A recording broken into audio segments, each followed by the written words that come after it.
Are you feeling stuck in your business? Is there never enough money in the bank? What's up, blue collar business owner? Welcome back to the Blue Collar Prosperity Podcast. I'm your host, Paul Masker, where we focus on helping guide you to have a prosperous business. Today, we have with us Jim Kruspe. Jim is the founder of Profit Solutions Group and a trusted advisor to home service business owners across the country. With decades of hands-on experience and straight shooting approach, Jim helps contractors turn chaos into clarity using system, structure, and strategy to drive real profit. If you're looking to scale your business, gain control of your numbers, and finally step out of the day-to-day grind, you are in the right spot.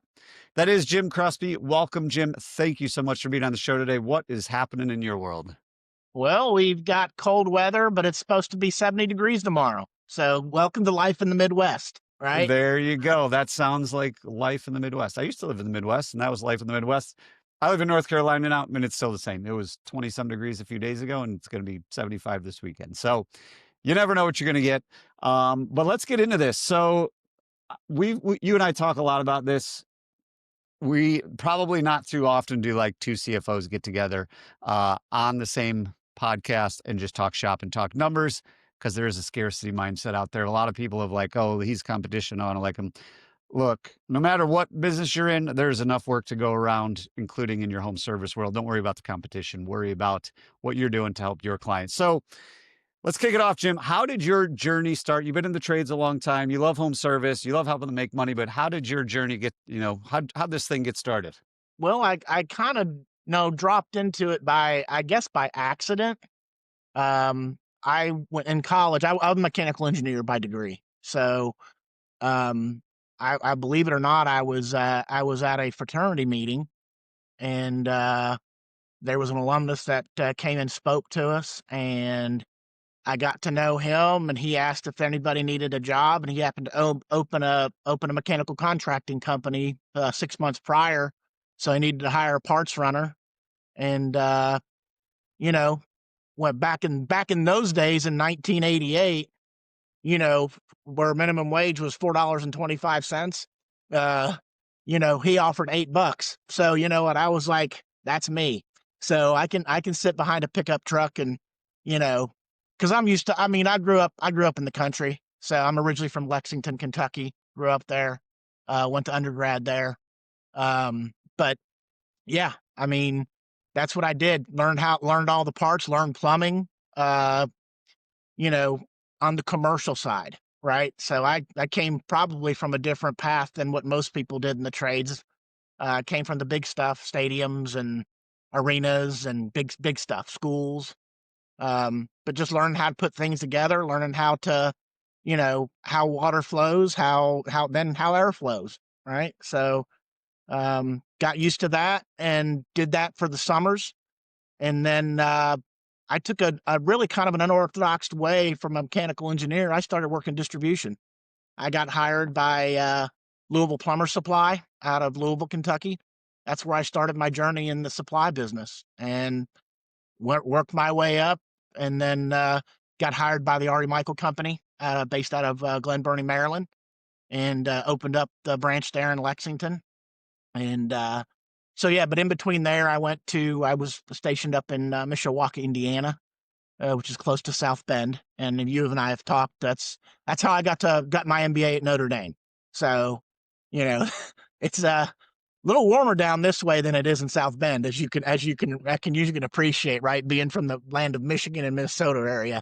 So, but yeah, and then had a classmate, worked there until the early 2000s. Had a classmate that needed some help, and I took a chance, left the corporate world, and partnered up with him, and we sold in 2018. So that's kind of a summary of where I came from. I came from the operations and the financial mindset, not the sales. Yeah. And that's really what you help home service business owners with now is, really using the numbers, driving the operations, having a business that can actually scale confidently, having, cash in the bank, all those kind of things. So let's get into it. Let's get into helping our listeners. So in your mind, obviously you've seen a lot, you've done a lot, you've helped a lot. Why do most home service business owners get stuck in the first place? Where do you see kind of the most, most common pitfalls, and where do they get stuck? Well, they feel like they can't get out of their truck, right? We always talk about that they feel like they need to be hands-on in everything, and that includes, answering the phones, that includes, you know, throwing bills out, doing all that stuff. But where they get stuck is, they may be thinking they're making money because their checking account is full of money, but then they don't really realize, once they start acquiring overhead assets, things like that, especially when they have loans, they have payments they got to make that don't hit the P&L, that's where they get stuck. And there's some that make money by accident, right? Because they come from private equity and they take a price book and they they start selling off the private equity price book, and they're making money. And but they get stuck because they really don't know how. Keep in mind they've been technicians. Most of them have been technicians and installers for most of their life. So they really don't know how to lead, be a leader. And then they've got to decide, I'm stuck in the day to day. Can I be a visionary? Right. And they think about today. They really think about today and maybe 3 days ahead. They don't think about 5 to 10 years ahead. Right. So that's where they get stuck. Once they hit, back in the day when you could put systems in for $6,500, getting to $1 million where 90% of the industry was at one time, right? Well, now it's easy to get to $1 million based upon average sale of systems and average sale of repairs. So now you see people getting up into the $3 million, $4 million, and then they don't know where to go from there. So Yeah, I mean, you see it, I see it a lot. That's, once you get out of the truck and you start getting some revenue, you've hired a couple people in the office, that's really where we do get stuck. And I think one of the biggest things you hit on that we can kind of dive into is going from that kind of survival mode of, hey, I'm just going to be a reactionary type business for the next 3 days. And we do that in perpetuity. What are we going to, we ask a lot of business owners, what do you do all day? And they're like, I don't know. And then you talk to them at 5 o'clock and they're like, how busy were you? Oh, I was slammed. What did you do all day? I don't really know. Did you make any progress? I don't really know. So how do we start that shift of one, having cash to scale, right? Because you said a lot of times we get stuck in that mode of we don't have the money to scale, but we know we need to scale. Um, and then kind of that, turning into a leader, actually a business owner and a leader versus, just a technician with employees. And then going from survival to proactive. What are some of the things that you've seen work really well to start to get unstuck? Obviously, we're not going to solve the problems in the next 20 minutes, but what are some of quick wins, things that you see work when we get stuck in that $3 to $4 million range because of what we talked about to let's at least start moving the needle? well, again, they're thinking because they're let's say they need to hire an operations type person, right? Somebody that handles the day to day. Typically, when I see somebody getting into 2.5 and $3 million that I've been introduced to, I ask them if they're on EOS or if or any some type of planning module, some type of business model. I'm a big believer. We did EOS before EOS was even changed the names to rocks and things like that. So we were a little, I guess, ahead of the time. We just called it different things, I guess. But now EOS is obviously much more robust now than what it was back before Gino Wickman took it to a different level, right? So we assessed our organization, again, look at what, we try to get them to look ahead, but are they really the visionary of their company? Or do they need to hire somebody? So they've got to determine, are they an implementer or are they a visionary? So that's where we start, because the only way they're going to get unstuck if they get out of their own way and realize and put your guard down, be vulnerable and say, look, I can't be the best at everything. I know I'm not the best at everything. I mean, I suck at sales when it comes right down to it. When I in front of a homeowner, I get too technical, right? So you assess and you would basically do an assessment of the business owner. What's your skill set? Obviously, they know how to fix stuff, right? And install stuff. But do they like the day to day? Do they see themselves? Do they get it? Do they want it? Do they have the capacity to do it? So it's basically an assessment of what he's going to do with his employees, assessing him or her, and see are they in the right seat, because that's what it really comes down to: is everybody within the company, including the owner, in the right seat. Yeah, I mean, it's huge. And for anybody out there that's not familiar with EOS, check out the book Traction, like Jim mentioned, by Gino Wickman. And it's EOS stands for Entrepreneur Operating System. And it's really just a very, I would call it simple way that makes massive changes in your business if you feel like everything's kind of scattered, regardless from a financial standpoint. But what you're really able to do there is you build out your accountability chart, also known as org chart. What are the roles we need?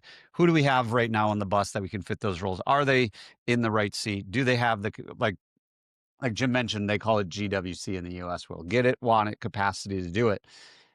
And if we don't have all these things in place, a lot of times we're hiring people based on what they told us they can do, or based on what their resume says, but they might not have the personality for it, or they might just not have the ability to do that. There might be a very great service tech who doesn't have the capacity to be a service manager, even though they really want to be a service manager. So when you can really start to, I would say, take the emotion out of it and start to implement something like EOS, it will make your life a lot less stressful. You have organized meetings, like Jim mentioned. You have rocks, which is basically what's your goals for the quarter, what's your goals for the year, where do you want to be in 3 years. I think the last piece to hit on, that I'll let you kind of take, Jim, is the difference between a visionary and an integrator, or a visionary and implementer. Why that's so important as we get to that, $3 to $4 million range. Because when we first start, we got to do everything, right? But eventually, we need to start wearing the right hats. Give our listeners just kind of an insight into what is a visionary, what is an implementer, and how do we determine where we sit? Right. So visionary is more proactive, more than reactive in the day to day. We're hardly in the day to day, right? But we look at data, we look at our past, so that we can project out into the future. We reverse engineer everything. I tell everybody, where do you see yourself? Because that's a broad goal, right? So 10 years from now, they want to be, let's say, I'm throwing a number out here for our example, they want to be at 20 million, right?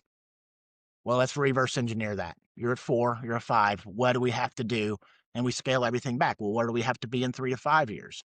That's what they need to be looking at. They need to be looking ahead, but also kind of paying attention from their leadership team, because they got to identify a leadership team to tell them what's going on, so that they may have to pivot in the future, right?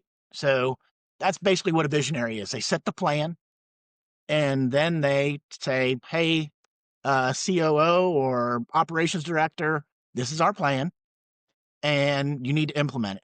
Now becomes, instead of an organizational chart, now we do an accountability chart. That implementer is now responsible for the day-to-day implementation of the plan. That's basically what it is. That's a really simple version of you got the general in the military, or you got the head coach on a football team. Since I love the sport of football, um, he has his offensive coordinators. He gives them the plan. This is the game plan. Let's go do it. Right. Meanwhile, the head coach is out there recruiting, doing the things that he needs to do, not dealing with the day-to-day practices. About as good as an analogy as I can give everybody. Love it. So you mentioned something, and I see this a lot. I'm curious in your take. You mentioned like an operations director, operations manager. I see this happen a lot where the person is more or less the visionary, even if they're not in the US and they don't know they're the visionary. They're just like, I don't like the day to day. I don't like systems and processes. I don't like getting in the weeds and trying to figure all that stuff out. So they go hire an operations director and think that person's just going to solve it with like no guidance. Like, I don't know, Jim, go figure it out. Obviously, very rarely works. What do we need to do before we actually go hire this operations person? Because I feel a lot of people need that and want that, but they don't actually know how to actually implement it, and they just put the person there and set that person up for failure. Right. So basically, it goes back into that's. Let me retract a little bit. You got to know your numbers, right? You got to know, hey, if I'm going to set a goal for X amount next year, can I afford, or can I not afford, to put this person in place if I want to go? And a lot of times, my suggestion is, yeah, okay, you got this here we go for this is where you want to be in 5 years. Well, you're wanting to scale. In order to get to where you want in these 3 to 5 years, you're going to have to scale this much. So let's say it's $1 million because I'm going to use that as an example. They want to scale 1 million.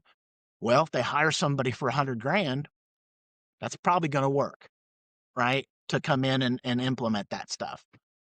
But a lot of people, what they don't think about is when you hire somebody to that with that kind of skill set, it's an investment. It's really not an expense. You hire the right person, hire slow, fire fast, right? And make sure they're going to row you in the same direction. That way, they can assess the people that you have now because the people that get you to 3 to 5 may not necessarily get you to 10, right? So think more ahead that, well, this guy can probably get me to a 5 or 6, but no, because I want to be at 10, that's who you need to hire. You need to hire you don't want to keep hiring operations managers that can't get you to the next level, right? So obviously, are they a core value fit? Because in the EOS stuff, and do they fit the culture? Do they fit the culture of the team? Um, that's really all that I can say about that is a lot of people, they don't hire it at the right time. They think, well, I just need to hire it and throw them in the middle. Well, that doesn't typically work because during our busy season, depending upon where we are in the country, you know, we need to have preparation to say, okay, you know what? We've got to implement, we got to put this, and we have to have our processes dialed in better to hit this scale. Because once I hire an operations manager, now do I need people in the field, or do I have enough capacity already in the field to take care of what I need to take care of to get where I want to go? Because a lot of times we think, oh, I just got to hire more people right in the field. Well, when you look at your numbers and your guys are only doing 60% efficiency, you've got plenty of capacity to move, right?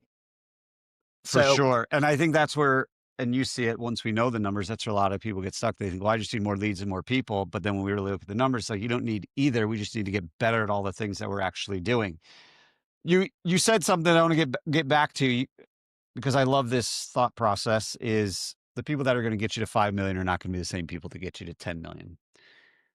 We see it a lot that we hired Peggy 10 years ago and she got us to 3 million. No chance Peggy can get us to 10 million, but we don't want to get rid of Peggy because Peggy's a nice lady and she's been with us and she's like family, but we don't have enough resources to bring somebody else on because now Peggy's made, she gets raises every year just because she continues to work for us. So Peggy's making like 80 or 90 grand to answer the phone at this point. What type of conversations do you have with your clients around that? I'm just curious because that's where a lot of us get stuck is the people that we hired at the $1 million mark are not going to get us to 5. And then those people aren't going to get us to 10, but we feel like we can't, rock their boat at the expense of actually the success of the business. right. Well, then again, we try to that's a tough one. That's a that's a really a tough one.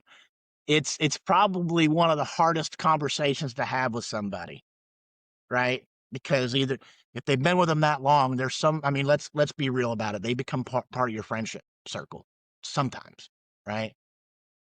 But then when you look at it, and realistically, that's why a lot of people don't scale past is because they're so loyal to the people that they have that they won't go past that. They're just saying, no, that person is just untouchable. But how do I get around it and I'm not dodging the question. I'm just, you got to have that hard, honest answer. And do they have the capacity to do it? It goes back into, can I train this person, coach this person to do it? And that's the only way that I see it. And if they're not, then you have to more, to me, plan an exit for them to leave. That's as harsh as that may sound. And again, I'm always open to new ideas, but at the end of the day, that's what I see. I see, you know, people just hang on to people and hang on to people. And maybe, as Peggy is, typically an older person, or I know we're not supposed to talk age, but maybe you set somebody up and maybe it's like, oh, well, maybe Peggy can do this, versus, answering the phones because Peggy's typically answering the phones, right? Because that's what they're doing. So can we put Peggy in a different role? Um, and that's just a hard question. That's such a hard question to answer because it really kind of depends on, you know, who Peggy is, what Peggy's skill set is, and but at the least, you try to find a place for Peggy that doesn't create an issue for growth. Right. Does that make sense? Yeah, and I think that's the key, and also just having that conversation, right? So when we actually have the conversation, if they are friends and they do believe in what's best for the business, a lot of times like, yeah, I totally agree, Jim. Like this company is not what it was when we started, but I still want to help you as much as I can. What can I do? Right. Right. And I think so many times we're afraid of like the worst case scenario, and the worst case scenario never actually happens. And if it does, it's actually not that bad. Right. So just to me, that's always a very tough conversation, but like you said, we're only going to scale to the level of our people, and if our level of people are holding you back, that's all we're going to get. So you mentioned numbers, as we're scaling, and there's numbers that we want to keep an eye on. How what are the biggest KPIs numbers that you guys look at when you're working with your clients that, hey, we really need to get these dialed in, and this is our metrics, for it's our level 10 EOS meeting or whatever it might be. What are some of the biggest numbers that you guys focus on, with your clients in the home service Well, world? we reverse engineer. I look at your net profit, so I reverse engineer everything, and I look at and say, okay, well, what I would love for you to have, because I don't want you to be average, because we know what the average is in our industry, right? 5 or 6%, right? Yeah. If that, If that.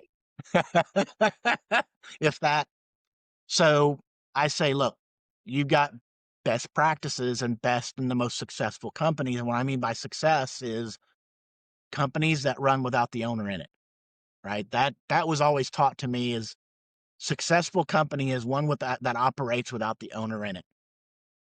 So let's say that there's that 15 to 20%, 25%. I prefer to have 20% or more. My job as what we do is to get them as most profit, create more taxes for them to pay, right? That's what we want to do. That's exactly that's their CPA's job to figure out how to decrease their tax liability, not mine. So we reverse engineer everything back, right? So if we want to hit a delta of 20%, well, then we need to make sure that if gross profit margins are at 50 or above, then we may have a problem, right? Because of the overhead. You may be too heavy down below compared to the top line revenue. So that's where we start.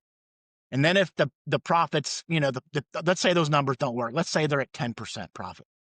Well, then we go up to the gross profit and say, okay, well, you're at 50%, but now you're at 40% overhead. Well, let's take a look here. Well, do you have some one-offs? Do you have some, certain things, blah, blah, blah, blah? Is it intentional that you're only at 10%? Obviously, if you're wanting to sell, you don't want to be at 10%, right? I mean, if you're scaling, that's a different story, right? We look at balance sheets too. I mean, because some people don't realize that some like their lease payments there are not lease pay, but their payments to pay off a truck don't hit the P&L. Their distributions don't hit the P&L, right? So we make sure they understand the balance sheet and how the balance sheet affects the profit and loss statement and vice versa, right? So it's not just the P&L that we should be looking at, it's the balance sheet that we should be looking at as well. For So sure. Yeah. And when you start to reverse engineer it, say we're at 10% and we want to get to 20%. When you start to reverse engineer it, it actually becomes a lot more clear and actually a lot easier to then digest of what do we need to do. Oh, if we spend a little bit less on marketing, or we didn't spend as much money on things, in the office, or we just started pricing things a little bit better. Our guys got a little bit more efficient, or we booked a little bit more calls. Like all these little tweaks, all of a sudden your business really hasn't changed, but your bottom line went from 10 to 20%. To me, that's the exciting thing, especially as we get to the 3 to 5 to $10 million companies. It's like every percentage point we pick up on a $10 million company, that's $100,000 into your pocket. Yeah. Even if you give the government 30% of it, you still got 70 grand more than you had before. So Right. to me, that's super exciting. So as we start to wrap this up, you had mentioned, one of the biggest things is can this business survive without the owner? And that's, to me, kind of the crux of, almost everybody's, when they start their business, that's their vision. I want this thing to run without me. It's going to pay me this. I'm going to be able to travel. I'm going to be able to spend time with my kids or my grandkids. And very rarely does that actually happen, as you and I know. So what are some of the main, keeping it kind of higher level, what are like the 4 or 5 systems that you believe every home service business needs in order to at least start working through that process to eventually get to a business that runs on its own, outside of all the EOS stuff and everything we've already talked about? Right. Well, where does everything start with? It starts with a phone call, right? So let's dial in your intake. Let's dial in making sure that you're answering calls. Let's make sure that, that there's you have to have a good CRM. I mean, let's face it. You have to have a CRM that takes a lot of the work out of your hands per se. But ones that run without you in it is basically here's where we need to be, set up it all in the computer system, and you have accountability. There's an accountability piece that everybody's accountable to somebody, right? That makes sense. I mean, that should, I mean, that typically is where you find is that when, if I'm here, we have an org chart and I'm the CEO, I'm holding the general manager or the COO responsible for the day to day. Then it just all filters down into your leadership team. If you have a good, strong leadership team, then that should get you to be able not to be able to have to be number one in the day to day. And you can take off the time that you need to or want to. But there's a thing, because as you just said, I believe a few minutes ago, we just want to go away and travel. A lot of times when companies get to a certain point and that owner does not show up every day, kind of loses touch. And that's when you see people get disenchanted. So as an owner, you still need to be engaged. There's a difference. You need to be engaged, but you need to make sure that your culture and more cultural systems are put in place. That makes sense? Yeah, and it is true. I mean, it's so true because we see it all the time now when someone's acquiring the business and they did all the spreadsheets and they're doing entrepreneurship through acquisition or whatever, and the guru told them it's going to be easy, put a GM in place and just count your money and never have to show up. Talk to a lot of those people and they realize if you don't show up for a couple weeks, a lot of people start leaving because they're like, this guy doesn't care. Why do I care? And I think it's, especially in the trades, our technicians, our installers, if they quit today, it's 12 o'clock right now, 12 o'clock noon at the time of me telling you this. If someone quit right now, they would have a job by 5 p.m. if they really wanted a job. So like really understanding the importance of, our technicians, our installers, really everybody, but especially the people that are bringing in the money, doing the sales and doing all that kind of stuff. If the owner's completely checked out, the culture's not there, the accountability's not there. And if people see the owner doesn't care, they're like, well, why do I care? And it's just the optics of like, well, he's making all the money because I'm only making $30 an hour or whatever. So some really good insight there. So as we wrap this up, Jim, most people say like, hey, go read this book or hey, go do this thing. And it takes like a really long time. We want to give our listeners one thing that they could do within the next 24 hours to move their business one step closer to where they want to be. In your opinion, what should all the listeners do within the next 24 hours to take action? What I would do is take a look and envision yourself where you want to be in the next 10 years. Let's back that down a little bit. Just let's take a little bit at a time. Where do you want to be in the next 3 years? Because that should hopefully give you a vision. And what does that look like? How do I build my business or build my company to where I want to be in 3 years? There you go. There you guys have it. And that's part of EOS too, right? So you're going to set your big vision, you're going to break it down. And then at the end of the day, where are we going to be at the end of this year? And then you just, like you said many times today, reverse engineer everything. If this is where we want to be, I mean, that's how we determine where we want. Like, if we're going on a trip, I'm in Raleigh. I want to go to Kentucky. I'm like, all right, that's where I want to go. Now, how do I actually get there? I'm just going to get, before I get in the car, I'm going to do that. Otherwise, if I just get in the car and drive all day, I'm going to be super busy, like most of our listeners, but I'm not going to be productive. I don't know if I'm getting any closer to my destination because I actually haven't said where do I actually want to go, other than I got to drive this car all day. So, Jim Kruspe, thanks again for coming to the show, sharing your journey and providing a bunch of actionable advice, wisdom, insight, and experience for all the blue-collar business owners out there as we continue our journey to prosperity. Before we sign off, Jim, where can our listeners go to keep in touch with you and learn more about what you do? Go to www.psgnky.com. There you go. psgnky.com. Or you look him up. Kruspe is Kruspe. I'm guessing there's not too many Jim Kruspes in the world, so you can find him pretty easily. There is one, believe it or not.